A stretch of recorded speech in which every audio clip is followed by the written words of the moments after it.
Hello friends, न्यूज़ियरा के YouTube channel पे आप सभी का स्वागत है दोस्तों। तो दोस्तों आज मैं काफ़ी दिनों बाद वीडियो रिकॉर्डिंग कर रहा हूँ। तो सॉरी फ्रेंड्स, मैं वीडियो आपको लेटेस्ट अपडेट्स नहीं दे पा रहा था। एक्चुअली मैं बाहर गया हुआ था कहीं। तो दोस्तों आज मैं आपको बताऊंगा कि हम GSTR 3B विद डेटा कैसे फाइल करेंगे, क्या क्या उसके बेसिक कंसेप्ट रहेंगे और क्या क्या चीज़ें हमें हमेशा ध्यान रखनी है। तो दोस्तों पहले मैं एक एक्सेल शीट ओपन कर लेता हूँ। इस एक्सेल शीट आप देखोगे ये हमने एक मिसमैच रिपोर्ट के नाम से बना रखी है।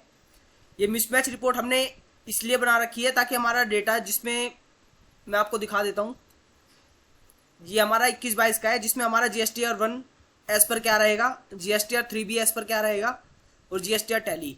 दोस्तों इसमें हमारा कभी भी कोई एक रुपए का भी डिफरेंस नहीं होना चाहिए, क्योंकि अगर हमारा इसमें डिफरेंस है तो इसका मतलब ये होगा कि हमने कहीं ना कहीं कुछ मिस्टेक करी है, कहीं ना कहीं हमारा कोई इनवॉइस छूट गया है। ठीक है दोस्तों। तो सेम दोस्तों मैंने इधर भी बना रखा है परचेज। इसमें परचेज का डेटा आएगा GSTR 2A। हमारा 2A में क्या शो कर रहा है और हमने 3B में क्या क्लेम करा है, और हमने टैली जो भी हमारा बुक्स में डेटा आ रहा है वो हमारा क्या आ रहा है। तो दोस्तों जैसे कि इसमें कोई भी एक रुपए का भी डिफरेंस नहीं होना चाहिए। तो मैं अभी मार्च की रिटर्न भरने जा रहा हूँ। तो मैं यहाँ पे नीचे मार्च की रिटर्न पे आता हूँ। तो मार्च की रिटर्न पे आप देखोगे एज पर टैली जो मेरा आ रहा है वो 11,027 रुपये आ रहा है, और IGST में जो मेरा आ रहा है वो 1162 और 80 सेम मैंने GSTR 1 में भी यही डेटा डाला है। तो मैं आपको एक बार दिखा देता हूँ कि GSTR 1 में मेरा ये आ रहा है या नहीं आ रहा। तो यहाँ पे मैंने क्लाइंट का अपने लॉगिन कर लिया है। यहाँ पे दोस्तों आपको रिटर्न डैशबोर्ड का ऑप्शन दिखेगा। हम यहाँ पे रिटर्न डैशबोर्ड पे क्लिक करते हैं। रिटर्न डैशबोर्ड पे क्लिक करने के बाद आपके आगे एक विंडो ओपन होगी। ये शायद थोड़ा नेट इशू कर रहा है। हाँ, तो यहाँ पे आपको फाइनेंशियल ईयर सेलेक्ट करना है 21-22 और Q4, एंड जो पीरियड होगा वो होगा हमारा मार्च। तो यहाँ पे हम सर्च करेंगे। सर्च करने के बाद यहाँ पे आप देखोगे आपके आगे कुछ रिटर्न्स ओपन होंगी। GSTR 1, GSTR 2A, GSTR 2B और GSTR 2B क्वार्टरली व्यू और GSTR 3B। तो दोस्तों मैं आपको अभी फिलहाल मैं GSTR 3B के बारे में बताऊंगा। तो यहाँ पे मैं एक बार GSTR 1 डाउनलोड कर लेता हूँ प्रीव्यू के लिए। तो जैसे ही हमारा GSTR 1 डाउनलोड होता है तो हम यहाँ पे एक बार नीचे आते हैं और यहाँ पे इसे एक बार डाउनलोड समरी कर लेते हैं। जैसे हम डाउनलोड समरी करेंगे यहाँ पर हमारा ये PDF जनरेट हो जाएगी और यहाँ पे हम इसे ओपन करेंगे। ओपन करते साथ ही आपको मैं यहाँ पे देखने को मिलेगा कि यहाँ पे B2B इनवॉइस यहाँ पे हमारा कोई है नहीं। B2C लार्जर कोई है नहीं, वो भी क्लाइंट है। B2B होता है बिजनेस टू बिजनेस। हमने बिजनेस टू बिजनेस कोई भी सेल नहीं करी। कोई क्रेडिट और डेबिट नोट नहीं है, ना ही कोई क्रेडिट डेबिट नोट अनरजिस्टर्ड है, ना ही कोई हमारी एक्सपोर्ट इनवॉइस है। ये हमारा B2C का काम है जो कि हमने डायरेक्ट कस्टमर को सेल करा है माल। तो यहाँ पे आप रिकॉर्ड्स में देखोगे टोटल इनवॉइस वैल्यू जा रही है वो 12,350 आ रही है, और total taxable value 11,027, total IGST 1162। तो दोस्तों मैं आपको मैच करा देता हूँ एक बार। आप यहाँ पे देखिए 11,027 हमने यहाँ पे दिखा रखा है, 1162 जो हमने यहाँ पे दिखा रखा है, और 80.34 और 80.34 सेम हमारा एज पर टैली भी यही रहेगा, क्योंकि हमारा जो बुक्स में आ रहा था वही हमने GSTR 1 में लिया है। तो दोस्तों अब हमें दिखाना है GSTR 3B में हमारा क्या आ रहा है। तो हम यहाँ पे एक बार GSTR 3B के लिए जाते हैं फाइल करने के लिए। तो हम यहाँ पे सीधा बैक एक बार क्लिक कर देते हैं। तो जैसे ब्लैक हम बैक जाते हैं, यहाँ पे हम 21-22 सेलेक्ट कर लेते हैं, 21-22, और यहाँ पे हम सर्च करते हैं। सर्च करने के बाद यहाँ पे हम GSTR 3B पे आते हैं। अब दोस्तों जैसे भी GSTR 3B पे यहाँ पे ड्यू डेट देख सकते हो 20/4, मतलब 20 अप्रैल 2022 इसकी ड्यू डेट है। दोस्तों मैं नेक्स्ट वीडियो आपको ड्यू डेट्स के ऊपर बना के दूंगा कि ड्यू डेट्स कौन कौन सी और किस किस की रिटर्न की क्या क्या ड्यू डेट्स रहेंगी GSTR 3B की।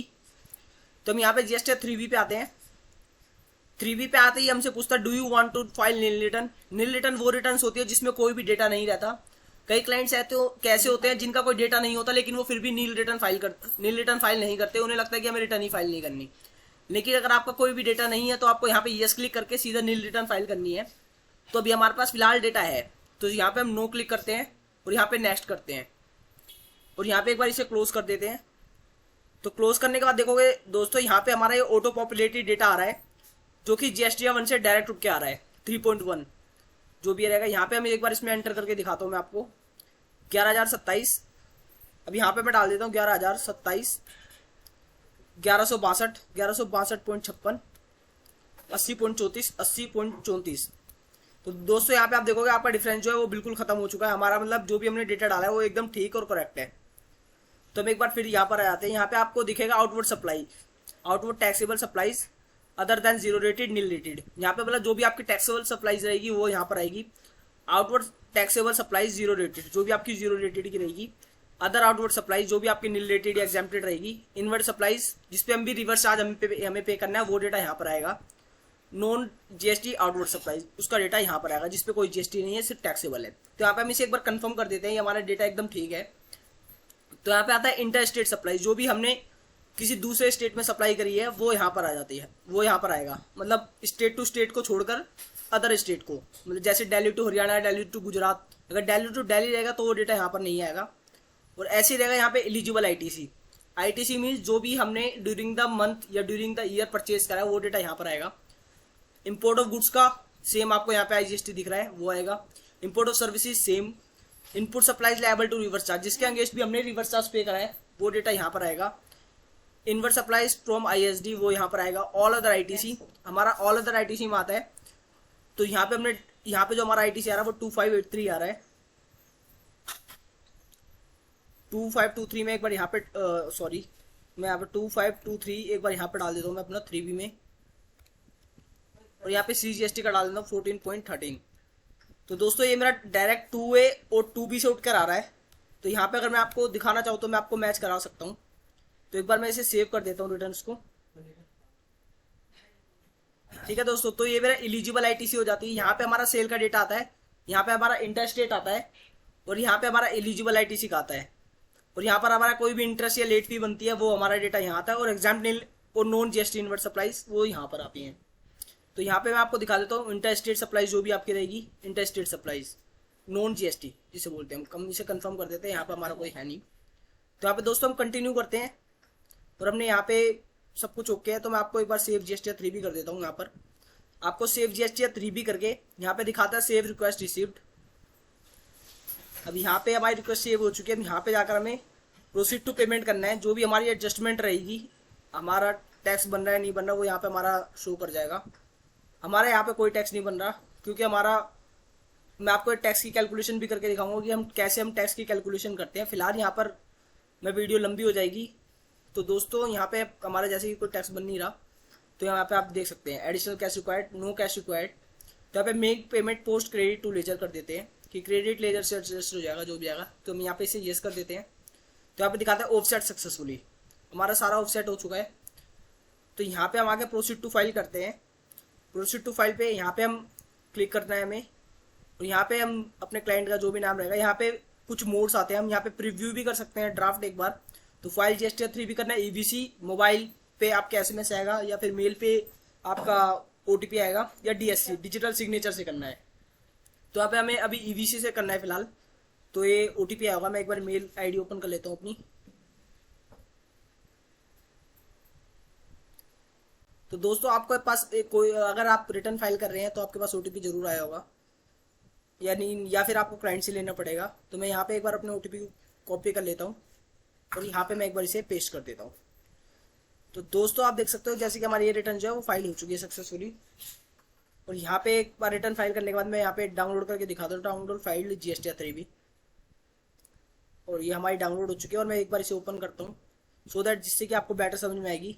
11,027 रुपये जो भी मेरी आउटवर्ड सप्लाईज है, 11,027, 1162, 11,027, 1162 जो कि मेरी इस डेटा से मैच कर रही है मेरे, और 80.34, 80.34।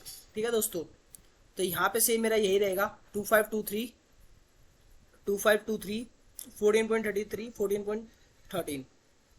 तो दोस्तों मैं एक बार यहाँ पे आपको 2A का भी दिखा देता हूँ, 2A भी समझा देता हूँ कि ये जो मैंने डेटा उठाया है वो 2A से ही उठाया है। अब यहाँ पे मैं एक बार आता हूँ अप्रैल के मंथ में, सॉरी मार्च के मंथ में। तो यहाँ पे मार्च के मंथ में आप आओगे तो आपका जो भी ITC होगा, चाहे मैं अगले मंथ में फाइल करूँ तो वो डेटा हमारा 2A में शो करेगा। तो मैं यहाँ पे आपको 2A से दिखा देता हूँ, मेरा यही सेम डेटा आ रहा है B2B में। तो यहाँ पे मेरे 2 इनवॉइस हो रहे हैं। एक डिलीवरी लिमिटेड से आ रहा है जो कि मेरा 14.13 आ रहा है, और 14.30 ये मैं यहाँ पे डाल देता हूँ।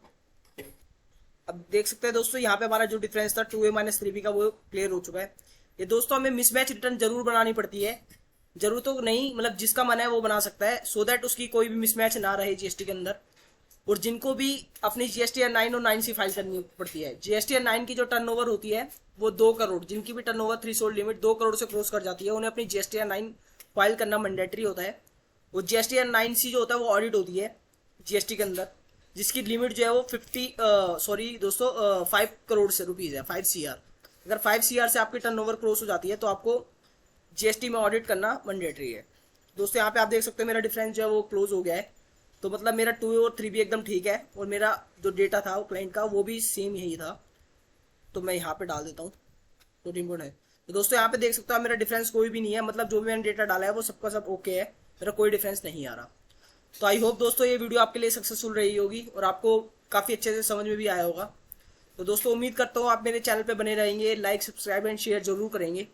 तो थैंक यू फ्रेंड्स, आने वाले टाइम में आपके लिए मोस्ट इंपॉर्टेंट वीडियोज़ लाता रहूँगा। Thank you friends.